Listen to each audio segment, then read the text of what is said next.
আছে আরও নাম উপনাম, এগুলোকে তোমরা জানবে, জেনে মনে রাখার চেষ্টা করবে। তো উড়িষ্যার কাশ্মীর হচ্ছে দারিংবাড়ি, আর বাংলার দুঃখ হচ্ছে দামোদর নদী। অন্ধকারাচ্ছন্ন মহাদেশ, পরীক্ষাতে খুব আসে। আফ্রিকা মহাদেশ। ভারতের প্রবেশদ্বার হচ্ছে মুম্বাইকে বলা হয়। ভারতের উদ্যান বেঙ্গালুরুকে বলা হয়। ভারতের রোম দিল্লিকে বলা হয়। পৃথিবীর ছাদ পামির মালভূমিকে বলা হয়। চীনের দুঃখ হচ্ছে হোয়াংহোকে বলা হয়। নিষিদ্ধ শহর লাসাকে বলা হয়। বাংলার অক্সফোর্ড নবদ্বীপকে বলা হয়। প্রাসাদ নগরী কলকাতাকে বলা হয়। নীলনদের দান বলা হয় মিশরকে। ভূস্বর্গ বলা হয় কাশ্মীরকে। মুক্তোর দেশ বলা হয় কিউবাকে। পৃথিবীর চিনির পাত্র বলা হয় কিউবাকে। পবিত্র দেশ প্যালেস্টাইন। ভূমধ্য সাগরের চাবি জিব্রাল্টার প্রণালী। সন্ন্যাসীর রাজ্য কোরিয়াকে বলা হয়। সহস্র হ্রদের দেশ বলা হয় ফিনল্যান্ডকে। বাঁকা শহর শিকাগো। দক্ষিণের রানী সিডনি। চলচ্চিত্রের নগর হলিউড। জগতের কারখানা ইউরোপ মহাদেশ। মসজিদের শহর বলা হয় ঢাকাকে। ভূমিকম্পের দেশ জাপানকে। সোনালী আঁশের দেশ বলা হয়, মানে পাটের দেশ, পাট চাষ হয়, বাংলাদেশ। নিশীথ সূর্যের দেশ হচ্ছে নরওয়ে। লবঙ্গের দ্বীপ হচ্ছে জাঞ্জিবার। আর হচ্ছে ভারতের দক্ষিণ ভারতের কাশী মাদুরাইকে বলা হয়।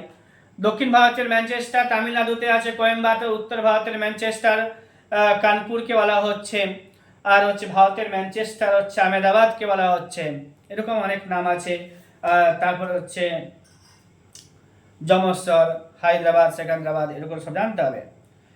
ভারতের বৃহত্তম রাজ্য যদি বলে হয় জনসংখ্যার বেসিসে, জনসংখ্যার দিক থেকে ভারতের বৃহত্তম রাজ্য তা হচ্ছে উত্তরপ্রদেশ।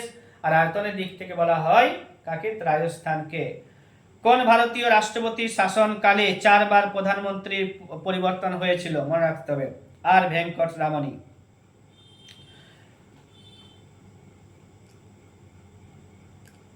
সংবিধানে মৌলিক কর্তব্য কতগুলো আছে? সংবিধানে মৌলিক কর্তব্য কতগুলো আছে?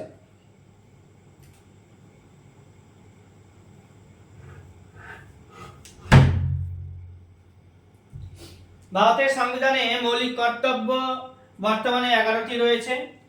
আগে ছিল 1986 সাল পর্যন্ত ছিল 10টি। মূল সংবিধানে মৌলিক কর্তব্যের কথা উল্লেখ করা হয়নি। 1976 খ্রিস্টাব্দে মৌলিক কর্তব্য আসছে।